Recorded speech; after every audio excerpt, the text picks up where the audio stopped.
والصلاة والسلام على أشرف الأنبياء والمرسلين سيدنا محمد وعلى آله وأصحابه أجمعين. أما بعد. Para hadirin dan hadirat yang insya Allah dimuliakan Allah SWT, yang saya hormati pembina dan pengasuh pondok pesantren Darul Ikhlas yang tak sempat hadir di tempat ini, dan yang saya hormati pembina sekaligus pengasuh pondok pesantren Baitur Rahmah, dan yang saya cintai dan yang saya banggakan para santri dan santriwan yang insya Allah dirahmati Allah Subhanahu wa Ta'ala. Pada hari ini kita patut bersyukur kepada nikmat Allah Subhanahu wa Ta'ala yang telah memberikan kita nikmat kesehatan, nikmat kesempatan, dan terlebih lagi nikmat iman dan takwa. Allah Subhanahu wa Ta'ala berfirman, "Wa in ta'uddu nikmatallahi la tuhsuha." Jika kau ingin menghitung nikmatku, kata Allah, la tuhsuha, kau takkan mampu menghitungnya. Jika kita ingin menghitung nikmat Allah, lautan menjadi tinta, pepohonan yang menjadi pena, dan dedaunan yang menjadi kertas. Salawat dan salam tak lupa kita aturkan kepada junjungan Nabi kita, yakni baginda Nabiullah Muhammad sallallahu alaihi wasallam.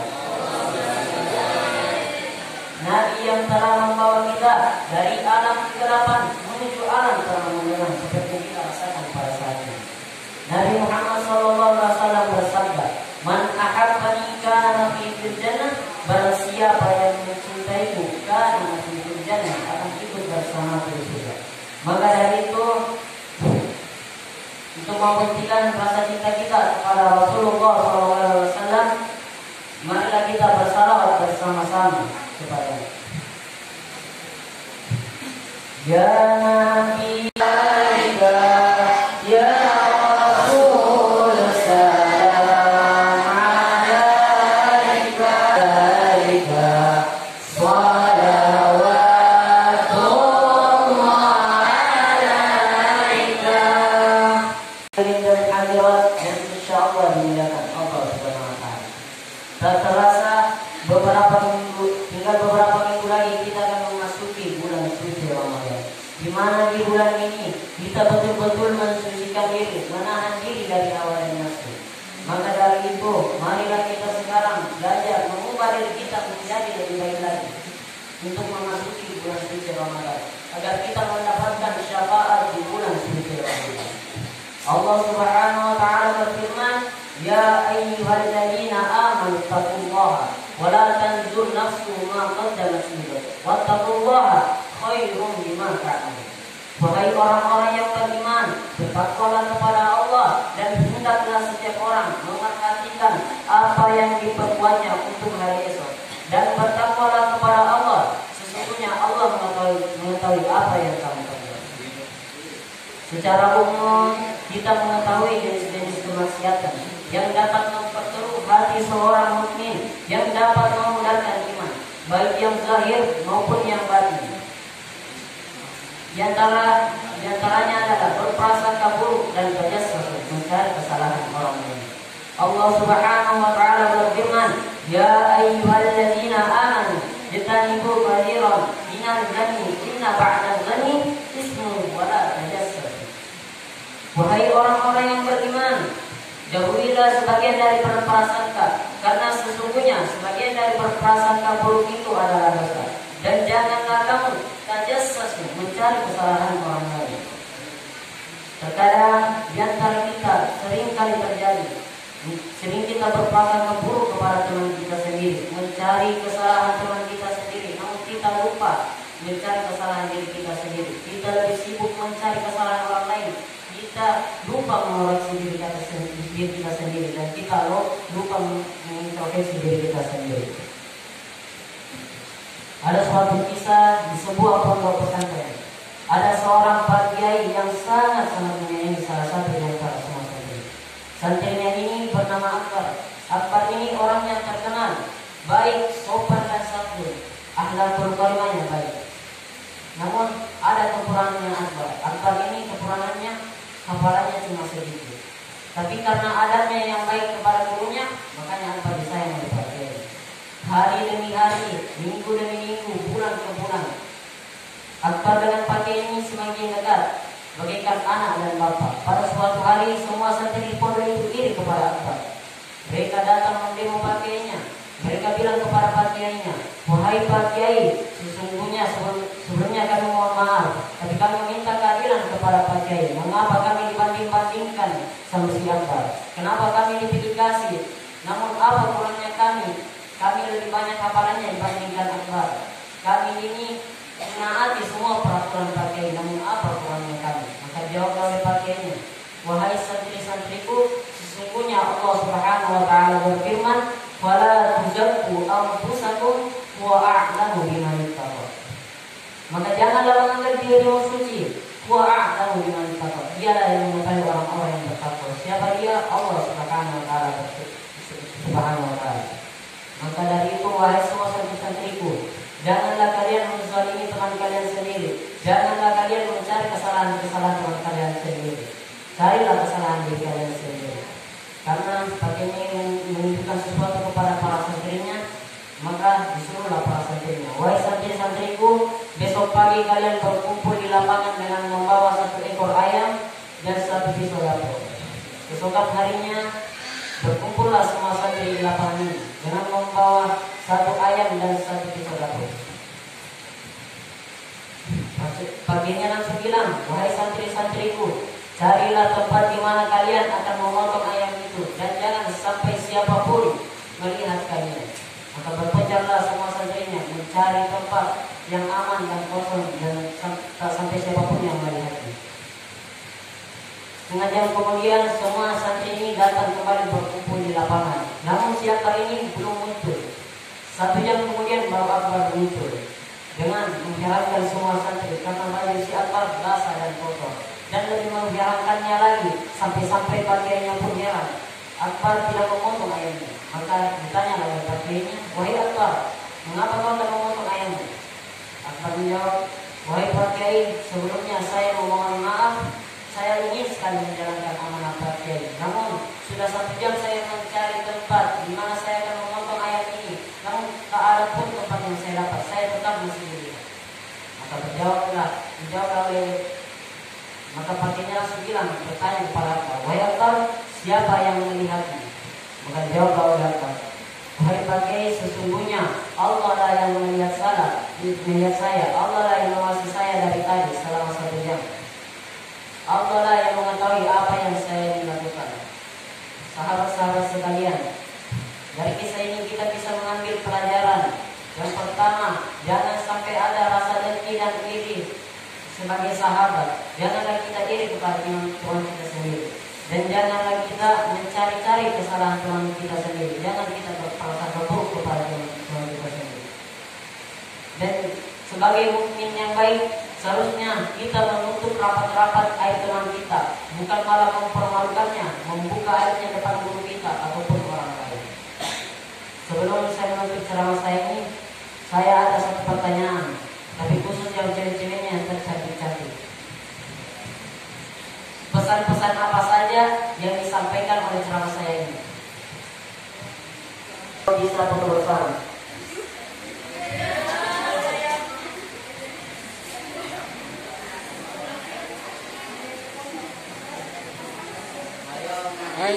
Jawab.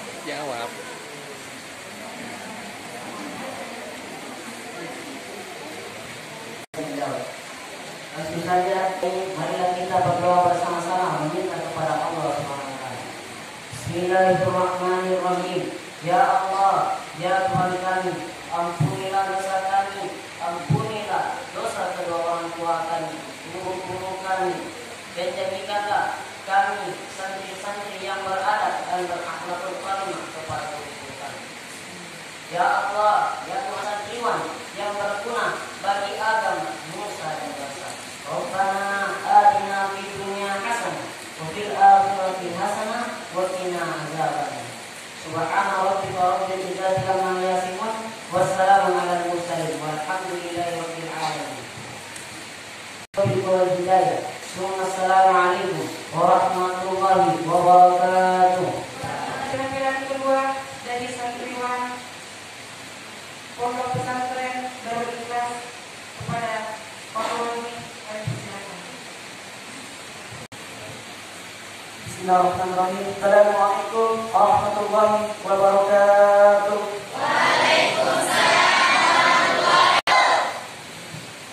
Yang terhormat pengasuh dan pembina dari Pondok Hizbul Rahman,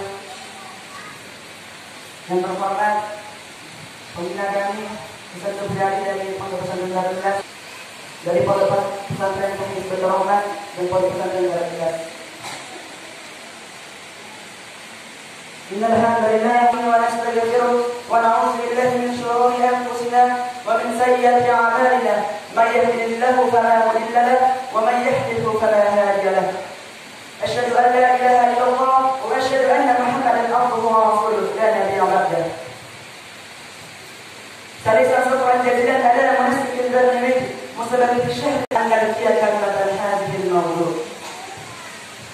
Pertama-tama, marilah kita memanjatkan puja dan bersyukur kita kehadirat Allah Subhanahu wa taala yang telah memberikan kita kesehatan serta umur yang panjang sehingga kita dapat melaksanakan sholat Nabi secara berjamaah dan kita bisa berislam berjihad. Kedua kalinya, lalu kita curahkan salawat serta salam kepada junjungan Nabi kita, yakni Muhammad sallallahu alaihi wasallam, yang telah membawakan Islam dari zaman kegelapan di zaman yang terang benderang, yakni di Islam, atau dengan kata lain minaz zulumati ilan nur. Langsung saja, berdirinya saya di sini bukan menganggap diri saya sebagai orang yang lebih pintar di antara kalian semua. Tapi berdirinya saya di sini hanya menyampaikan sedikit ilmu yang saya pelajari dari pondok pesantren ini. Ceramah saya bawakan berjudul Al-Quran sebagai pedoman hidup. Al-Quran berasal dari kata ayat Qur'anan yang artinya bacaan. Allah menurunkan Al-Quran yang dimana para ulama berpendapat bahwa Al-Quran diturunkan secara berangsur-angsur, yakni 22 tahun, 2 bulan dan 22 hari. Tepatnya pada 17 Ramadan. Disitulah 17 Ramadan itu pada malam Lailatul Qadar kita memperingati yang namanya Nuzulul Quran. Karena disitulah Al-Quran secara sempurna diturunkan oleh Allah Subhanahu wa taala. Di dalam diri kita ini terdapat musuh berat kita, bukan setan, bukan jin, bukan apapun itu, tetapi yang namanya hawa nafsu. Hawa nafsu adalah musuh terberat kita. Untuk menghadapi hawa nafsu ini, kita harus selalu bertakwa kepada Allah dan beriman kepada Allah Subhanahu wa taala secara murni karena Allah Subhanahu wa taala. Salah satunya membaca Al-Quran, karena Al-Quran memberikan ketenangan dalam diri kita. Bahkan ketika kita sedih, ketika kita membaca Al-Quran, maka hati kita menjadi tenang. Jika seorang nahkoda mengarungi samudera menggunakan kapal tanpa menggunakan kompas, maka arah jalan tersebut kita dapat jangkau oleh nahkoda tersebut. Begitupun dengan manusia. Manusia memerlukan Al-Quran sebagai jalan hidupnya, sebagai petunjuk bagi hidupnya. Oleh karena itu, marilah kita senantiasa membaca Al-Quran, karena Al-Quran adalah pedoman kita. Allah Subhanahu wa taala berfirman dalam Al-Quran, surah Al-Maidah ayat 123 yang berbunyi, A'udzu billahi minasy syaithanir rajim. Bismillahirrahmanirrahim. Wa idza sami'u ma unzila ila ar-rasuli tara 'aynahum tafidhu min ad-dam'i mimma 'arafu min al-haqq yaquluna rabbana amanna fattabina wasyahidin. Yang artinya, dan apabila mereka mendengarkan apa Al-Quran diturunkan kepada Rasul Muhammad, kemudian mata mereka menjujurkan air mata disebabkan kebenaran Al-Quran telah mereka ketahui dari kitab-kitab mereka sendiri. Seraya berkata, ya Tuhan, kami telah beriman, maka hiduplah kami bersama dengan orang-orang yang menjadi saksi atas Al-Quran dan kenabian Nabi Muhammad SAW. Ma'asyiral muslimin rahimakumullah. Al-Quran merupakan kitab suci bagi kita umat Islam. Al-Quran merupakan mukjizat terbesar Nabi Muhammad SAW. Kehadiran beliau, yakni Nabi Muhammad SAW, membawa perubahan penting dalam kehidupan manusia. Dakwah beliau itu bersumber dari Al-Quran. Karena Al-Quranlah merupakan segala sumber hukum bagi umat Islam. Jika Pancasila merupakan segala sumber hukum bagi negara kita Indonesia, maka Al-Quran juga merupakan segala sumber hukum bagi kita umat Islam. Oleh karena itu tak bosan-bosannya kita selalu membaca Al-Quran, menghafalkan Al-Quran agar kita termasuk sebagai orang yang mukmin, orang yang betul-betul sebagai orang yang muslimin. Sebagai kesimpulan ceramah saya, marilah kita membaca Al-Quran karena Al-Quran memberikan ketenangan hati dalam diri kita. Seperti sabda beliau, sabda Nabi Muhammad SAW, "Taqra'ul Qur'ana fa inna yawma ya'til qiyamati sami'an li-ashhabi." Bacalah Al-Quran karena Al-Quran kita akan mendapatkan sahabatnya Nabi pada hari kiamat nanti. Hadis riwayat Bukhari. Mungkin ini saja yang bisa saya sampaikan, kurang lebihnya mohon dimaafkan. Apabila ada kata-kata saya yang benar, itu datangnya dari Sang Rabb, yaitu Allah Subhanahu wa taala, dan bila ada kata saya yang salah, itu datangnya dari saya pribadi. Saya akhiri, unzur man qala wa la tanzur man qala. Jangan lihat siapa yang menyampaikan, tapi lihat apa yang disampaikan. Wassalamualaikum warahmatullahi wabarakatuh. Selanjutnya, penampilan dari santri dari Pondok Pesantren Hafiz Quran Baitur Rahman kepada Nina. Waktu dan tempat kami persilakan. Bismillahirrahmanirrahim. Uhaikum bitahiyatil Islamil khalidah, tahiyatul mubarakah, tahiyatul ahlil jannah, waj'alal maula min ahliha. Assalamualaikum warahmatullahi wabarakatuh. Alhamdulillahirabbil alamin, alladzi khalaqal insana fi ahsani taqwim, walladzi 'allamal insana ma lam ya'lam. Nahmaduhu wa nasta'inuhu wa nastaghfiruh wa na'udzu billahi min shururi anfusina wa min sayyiati a'malina. May yahdihillahu fala mudilla lahu wa may yudlil fala hadiya lahu. Asyhadu an la ilaha illallah wa asyhadu anna Muhammadan abduhu wa rasuluh al-mab'utsu rahmatan lil alamin. Amma ba'd. Yang saya hormati pimpinan Pondok Darul Ikhlas dan yang saya hormati pengasuh Pondok Baitur Rahman, dan tidak lupa pula yang saya hormati santriwan dan santriwati yang namanya tidak bisa saya sebutkan satu persatu takut kelamaan waktu. Segala pujian dan milik Allah Rabbi, derajat yang maha makmur dan yang maha syukur, yang telah memberikan beribu-ribu nikmat yang tak pernah terlupakan. Nikmat iman, nikmat Islam, sampai nikmat sehat walafiat, sehingga kita berkumpul di Masjid Darul Ikhlas dalam keadaan sehat walafiat.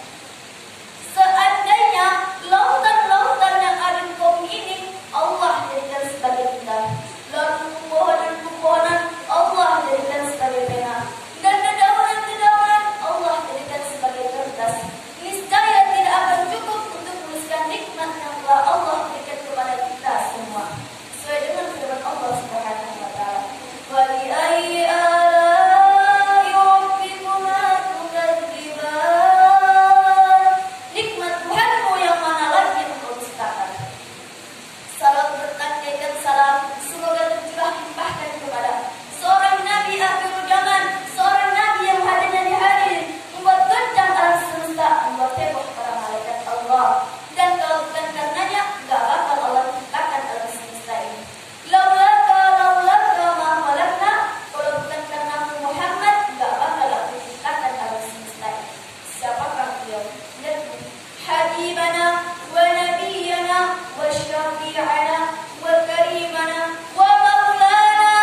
Cakep. Betul sekali. Cakep. Apa kabar malam ini? Perkenalkan saya yang paling imut di sini. Uhui.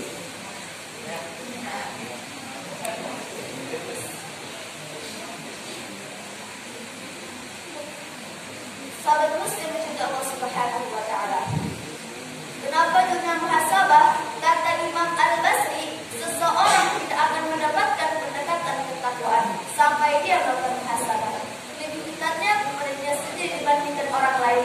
Jangan pernah ada orang lain. Yang pertama adalah dirimu sendiri. Hasibu anfusakum muhasabu. Bilah dirimu sebelum menilai orang lain. Kita pernah merasakan seperti itu. Subhanahu wa ta'ala tidak menyesuaikan. Harusnya hari ini, malam ini kita sudah menjadi bahan introspeksi diri kita. Oh, apa yang baik yang dilakukan? Oh, apa yang jelek yang dilakukan? Dan bahkan kita tidak berhak untuk membandingkan hidup orang lain dengan hidup kita. Cukup bandingkan diri kita yang sekarang dengan diri kita di masa lalu. Apakah lebih baik atau malah semakin buruk? Ingatlah kata Ali bin Abi Thalib, barang siapa yang lebih buruk daripada hari kemarin, maka itu termasuk orang dilaknat oleh Allah Subhanahu wa taala. Dan barang siapa yang sama saja seperti hari kemarin, maka termasuk orang merugi di hadapan Allah Subhanahu wa taala. Dan barang siapa yang lebih baik dari hari kemarin, maka termasuk orang beruntung di hadapan Allah Subhanahu wa taala. Dan banyak di antara kita yang lebih mudah mengatakan bagaimana kejelekan orang lain daripada kebaikan orang lain. Lihat mata kita di cermin yang penuh dengan dosa, tatap wajah kita yang penuh dengan dosa, tatap lisan kita yang banyak maksiat, tatap tangan kita yang sering melakukan keburukan, tatap kaki kita yang sering melanggar